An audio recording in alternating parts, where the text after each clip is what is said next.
عليكم، ازيكم يا بنات؟ عاملين ايه؟ النهارده الفيديو تعاون مع قناه اطبخ وفضفض مع نوجة. القناه دي جميله جدا جدا جدا، انا بحب صاحبتها جدا بصراحه. هي ما شاء الله قريبه من القلب، واول ما تسمعيها تحبي تسمعيها مره واتنين وتلاته. نوجة عندها قوائم تشغيل الطبخ بوصفات ولا احلى، وصناعه مساحيق النظافه والاعتناء بالبشره، وفضفضه من القلب، والمخبوزات والحلويات. هي ما شاء الله قناتها متنوعه، بتعمل حاجات كتير متنوعه. انا الفيديو اللي نوجا بتنزله بحب اشوفه مرة واتنين وتلاتة، خاصة الفيديوهات الفضفضة. هي ما شاء الله ما شاء الله عليها. عندها حكمة كده وحسن تقدير للامور. انتي هتحبي ان انتي تاخدي من خبرتها وتحبي تسمعي كلامها يعني كذا مرة. ما شاء الله يعني بتعمل فيديوهات تنظيف، عامله لنا فيديوهات تنظيف للبوتاجاز بالمسحوق اللي هي عاملاه بالبرتقال.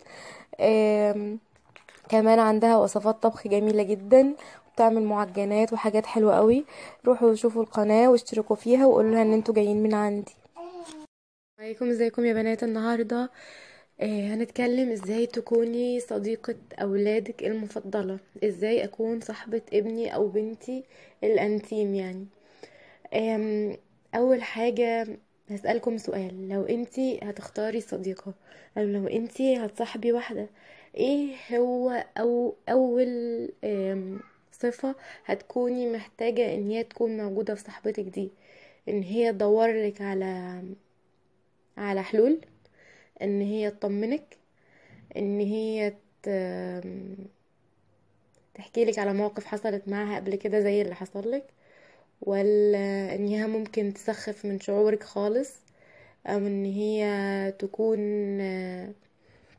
ما عندهاش وقت تسمعك، او ان هي تكون اصلا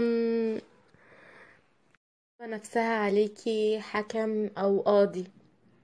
تفتكري ايه هي الصفات اللي هتكوني محتاجاها؟ بالترتيب كده: اول صفة بتكوني محتاجاها في الصديقة، ولا واحدة من اللي فاتوا دول. اول صفة بنكون محتاجينها في الصديق هي تقدير المشاعر، احترام مشاعري، ان اللي قدامي يكون بيحسسني ان هو حاسس بيا، او فاهم شعوري اللي انا حاسه بيه دلوقتي. يعني هندي مثال: ابنك مثلا يعني زي بودي كده جاي عنده اختبار الاسبوع الجاي، اختبار الكاراتيه. فهو بيقول لي: انا خايف يا ماما من الاختبار. تفتكري ايه هو رد الفعل الامثل في اللحظه دي؟ ان انا اديله حلول واقول له: طب يلا اتمرن كويس عشان خاطر انت تعدي من الاختبار ده؟ ولا اقول له: لا انت خايف ليه؟ مش انت متمرن كويس؟ ولا اقول له: ها خايف من ايه؟ هو الاختبار يخوف؟ ولا تفتكروا ايه هو رد الفعل المفروض ان انا اخده في المرحله دي؟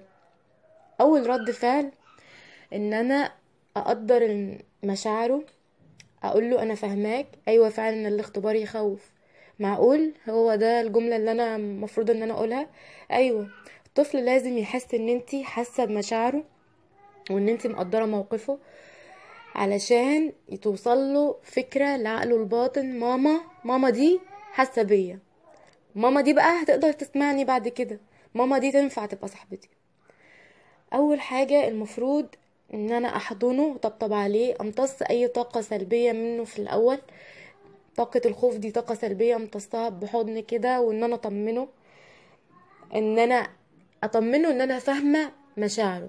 مش اما اطمنه من الموقف اقول له: ايوه فعلا عندك حق، ايوه فعلا هو الاختبار يخوف. انا لما كنت قدك كده، لما كنت ببقى رايحة اختبار، كنت ببقى خايفة برضو. طب هو ده الحل؟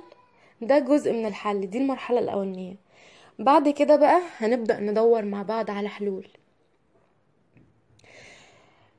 عايزة تبقي صاحبة ابنك او بنتك من الاول خالص خالص خالص، من اول ما الطفل يبدأ يعرف يتكلم، عوديه ان هو يكلمك، عوديه ان هو يحكي لك على اللي حصل معاه. خلي عندك وداننا دي موجودة علشان تسمع، مش عشان خاطر ما ابنك او بنتك يكونوا راجعين من المدرسة تقعدي تقولي له: انت منكد ليه؟ هتيجي تنكد علينا هنا، ما تنكد عليك في المدرسة، المس تضربك ولا تشاكل مع اصحابك، تيجي تنكد علينا هنا في البيت، احنا ذنبنا ايه؟ لا لا لا لا، كده هيوصل له رسالة لعقله الباطن ان ماما دي مش هتسمعني، ولا ماما دي حاسة بيا، ولا ماما دي تنفع اصلا. اول حاجة قدري مشاعره. تاني حاجة امتصي الطاقة السلبية اللي عنده بحضن او بطاقة حب منك. اه. تالت حاجة اسمعيه، اديله ودانك. رابع حاجة اتعلمي ان انتي يبقى عندك فن حوار، ما تنهيش الحوار بسرعة. مش لما تكوني مثلا هتبدأي تتناقشي معاه، مع ان احنا قلنا ما نتناقش في الاول، نمتص الطاقة السلبية في الاول. لو انتي بتتناقشي معاه وهو مثلا جادلك او ناقشك في الحلول اللي انتي بتحاولي تقدميها ليه، تقولي لي وش مثلا بس خلاص انا غلطانه اصلا، انا غلطانه ان انا بتكلم معاك. ما تسخفيش مشاعره. احكي لكم على مره موقف كان حصل. كنا في زي جامعه عائليه يعني، وكنا في عزومه يعني، فكان في المكان اللي احنا كنا فيه كان فيه قطه. فكان في واحده قريبتنا كده معاها بنتها، والبنت خافت من القطه. فمامتها قالت لها ايه؟ يا سلام، يعني انتي خايفه من القطه؟ ده انتي تخوفي بلد، ده انتي ما تخافيش من العفريت. يعني ناهيكم عن ان رد الفعل ده طلع قدام الناس، وان غلط جدا ان انتي تعاملي مع بنتك كده قدام الناس. تاني حاجة، انتي ليه بتسخفي من مشاعرها؟ ما في ناس كتير يعني بتخاف من القطط، انا نفسي بخاف من اي حاجة بتتحرك. يعني غلط. اول حاجة لازم تفهميها ان انتي مستوعبة مشاعرها ومقدرة مشاعرها، محترمة مشاعرها، مش تسخفي من مشاعرها ابدا. البنت دي وصل لها رسالة ايه؟ يعني اذا كان مامتي مش حاسه بيا ان انا خايفه من القطه، هل بعد كده دي لما تبقى مراهقه بقى وتكبر تحكي لمامتها على حاجه؟ هل لو واحده صاحبتها مثلا قالت لها على حاجه غلط تعملها، او البنات اتكلموا قدامها في حاجه، هتيجي تحكي لمامتها؟ تبقى مامتها هي دي سرها فعلا وصاحبتها؟ لا طبعا. حاجه كمان كلنا بنعملها وبنبقى فاكرين ان احنا هو ده رد الفعل الامثل اللي احنا بنعمله، ان مثلا لو ابنك جاي يقول لك انا خايف من الاختبار، تقولي له لا، ما هو انت مذاكر، انت متمرن كويس، انت مذاكر كويس. الكلمتين دول يجوا بعد المرحله الاولانيه اللي هي بتاعه تفهم المشاعر، وان انت تقولي له ايوه انا حاسه بيك، ايوه انا فاهماك، ايوه عندك حق. كمان بقى ناس كتير قوي برضو بتغلط فيها، ان ابنها او بنتها ساعه ما يجي من المدرسه عنده مشكلة، فهي على طول تبادر ان هي تدور له على حلول. تقول له مثلا طيب احنا هنروح نتكلم مع اصحابك دول نشوفهم هم اتخانقوا معاك ليه، انا هروح للمس بكرة اقول لها هي ليه عملت معاك كده، او ندور على حل. لا برضو غلط. دي رقم 3، ده التصرف ده رقم 3 مش رقم 1 ومش رقم 2. ان انتي تدوري على حلول او تقولي لابنك او بنتك احنا هنعمل كذا كذا 1 2 3، ده بيجي رقم 3 بعد ما زي ما قلت لكم تقولي له ان انتي فاهمه مشاعره، تطمنيه. تالت حاجه بقى ندور على حلول، وتيجي ازاي؟ تقولي له لو انا وقت ما تكون انت حابب تتكلم اكتر وتدور على حل للموضوع، انا موجوده.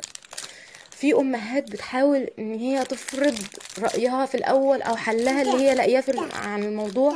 اول حاجه اول ما ابنها يحكي لها الموقف، في طريقة مامتي بتستخدمها معايا وانا من اول ما كنت طفلة كده لحد ما بقيت مراهقة وكبرت، ان هي دايما كان لما بيبقى في موقف حصل لي مثلا مع اصحابي، او حصل لي في المدرسة، او حصل لي في الكلية، او اي حاجة، كانت على طول تحكي لي مواقف حصلت معاها زيها زي الموقف ده. يعني كانت تقول لي انا وانا قد كده كنت مصاحبة واحدة اسمها كذا، وحصل مرة معايا ان انا قالت لي كذا ورديت عليها وقلت لها كذا، وفضلت مثلا متخاصمين لحد ما حصل كذا.